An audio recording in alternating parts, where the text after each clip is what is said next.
BBC Urdu के Facebook live में खुशामदीद। मैं हूं फरहत जावेद और आज की जो सबसे अहम खबर है वो अब से कुछ देर पहले सुप्रीम कोर्ट ऑफ पाकिस्तान से सामने आई है, जहां एक 5 रुकनी बेंच ने एक अहम केस पर फैसला सुनाया है जो मुनहरिफ अरकान से मुतालिक था। PTI की सदारती रेफरेंस था जो कि सुप्रीम कोर्ट में दायर किया गया था। आर्टिकल 63A की तशरीह से मुतालिक इस रेफरेंस पर फैसला हुआ है, जिसमें यह कहा गया है कि जो मुनहरिफ अरकान हैं उनका जो वोट है वो शुमार नहीं होगा और ये कि पार्लियामान उनकी नाअहली की मुद्दत से मुतल्लिक जो कानून साजी है वो कर सकती है।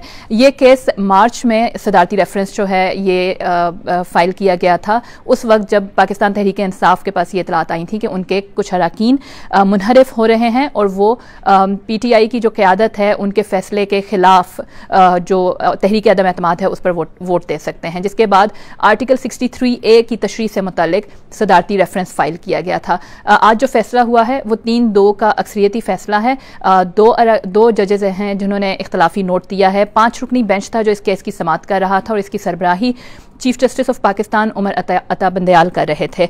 जो पहली हेयरिंग इसकी स्टार्ट हुई थी वो 24 मार्च को हुई थी और अब तक इसकी कुल 20 हेयरिंग्स हो चुकी थी। मेरे साथ इस वक्त शहजाद मलिक मौजूद हैं जो कि इस केस को शुरू से देख भी रहे थे और आज जब इसका जो डिसीजन सामने आया तो आप शहजाद कोर्ट में मौजूद थे।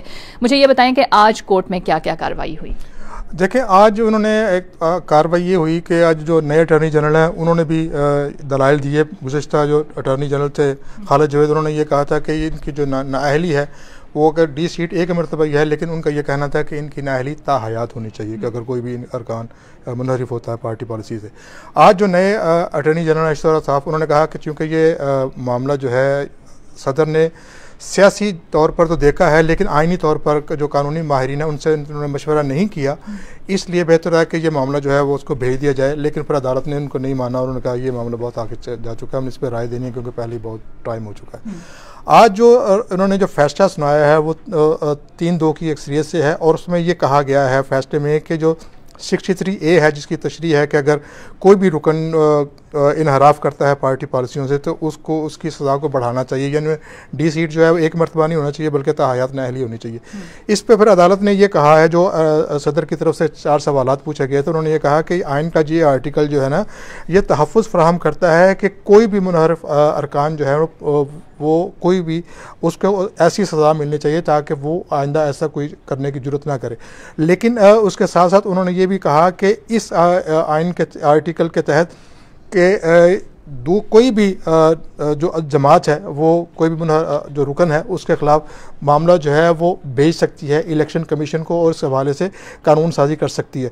और यही कहा कि ये तहफ़्फ़ुज़ फराहम करता है ना सिर्फ सियासी जमातों को बल्कि जो पार्लिमानी जमहूरियत है उसको भी तहफ़्फ़ुज़ फराहम करता है। और अगर इसको ना रखा गया तो फिर ना मुल्क में सियासी जमातें जो हैं वो मुस्तहकम हो सकती हैं और ना ही जो जमहूरी निज़ाम है वो मुस्तहकम हो सकता है।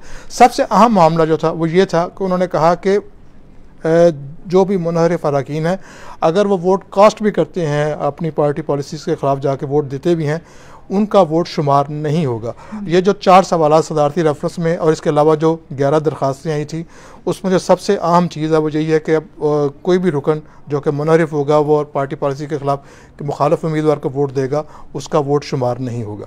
हाँ, ये बहुत इंपॉर्टेंट एक डिसीजन है। अब इसके साथ ही क्योंकि PTI का सबसे ज़्यादा उस वक्त मुतासर हो रही थी इस मुनहरिफ अरकान का जो मामला था, इससे PTI की जानिब से अब ये कहा जा रहा है कि वफाक में भी और सूबाई सतह पर भी जो दोनों हुकूमतें हैं वो दोनों ही इस फैसले की जद में आएंगी। तो पहले हम वफाक की हुकूमत की बात करते हैं कि वफाकी हुकूमत जहाँ से ये मामला शुरू हुआ, क्या यहाँ जो मुनहरिफ अरकान हैं और जो हुकूमत है क्या उस पर कोई असर पड़ेगा?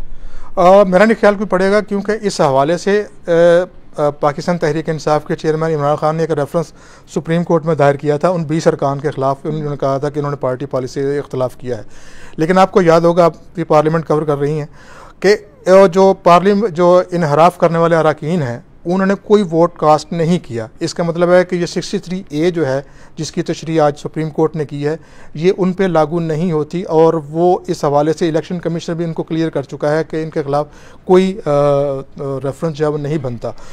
यानी वफाक में हुकूमत जो है वो महफूज है, है। पंजाब में क्या ज़ाहिर तौर पर ऐसा लग रहा है कि क्योंकि उन्होंने वोट ही कास्ट नहीं किया, तो फिर जब जुर्म किया ही नहीं तो फिर सज़ा किस बात की।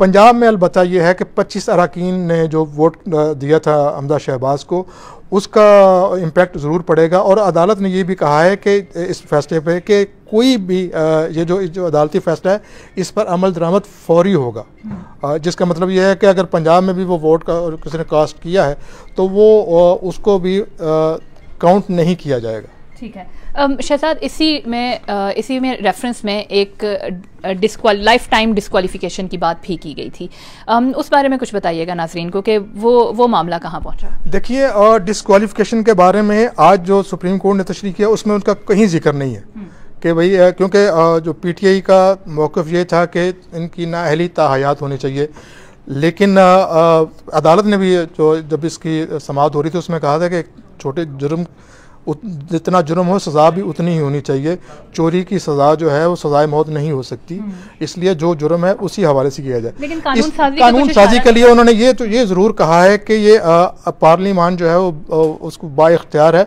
अगर वो चाहे कि जो जितने भी मुनहरिफ अरकान है या मुस्तकबिल में ऐसी कोई बात हो तो उनकी सज़ा को बढ़ाने के लिए कानून साजी कर सकती है, ये तो उन्होंने ज़रूर कहा। अब ये मामला पार्लियामान पे है कि वो इस पर कानून साजी करती है या नहीं करती। इसी मामले का इलेक्शन कमीशन में भी समाअत हो रही है, कुछ उस बारे में बताइएगा, कब तक फैसला आने का इम्कान है? जो पंजाब के जो अरकान हैं मुनहरिफ अरकान पीटीआई के, उनके बारे में आज तो जजमेंट जो है वो रिजर्व हो गई थी और बाकायदा तौर पर ये इलेक्शन कमीशन के हुकाम की तरफ से ये कहा गया था कि कल यानी 18 मई को इसका फैसला सुनाया जाएगा। लेकिन अब से कुछ देर पहले जो इलेक्शन कमीशन के हुकाम से बात हुई है, वो जो काज लिस्ट जारी होती थी उसको उन्होंने तब्दील किया है और शायद कल जो है इसका फैसला ना आए। अगर फैसला आना भी है तो उसके लिए फिर अलहदा एक सप्लीमेंट्री काज लिस्ट जो है वो जारी होगी, अगर वो फैसला उन्होंने सुनाना हुआ तो। इस हवाले से thank you very much Shahzad. Shahzad हमारे साथ थे जो आज जो फैसला आया है सुप्रीम कोर्ट के, इसकी तफसील बता रहे थे। आर्टिकल 63A पाकिस्तान के कॉन्स्टिट्यूशन का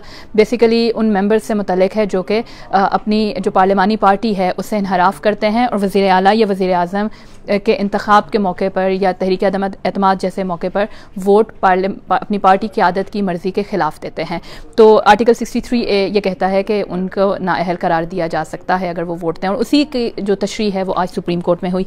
इस हवाले से जो हमारी वेबसाइट है उस पर आप लाइव पेज पे जाकर इसकी अपडेट्स भी आप देख सकते हैं, और इसके अलावा इस मामले पर जो भी मज़ीद अपडेट्स सामने आएंगी उसके लिए विज़िट करते रहे हमारे सोशल मीडिया पेजेस और BBC उर्दू की वेबसाइट। हमारे साथ रहने के लिए शुक्रिया।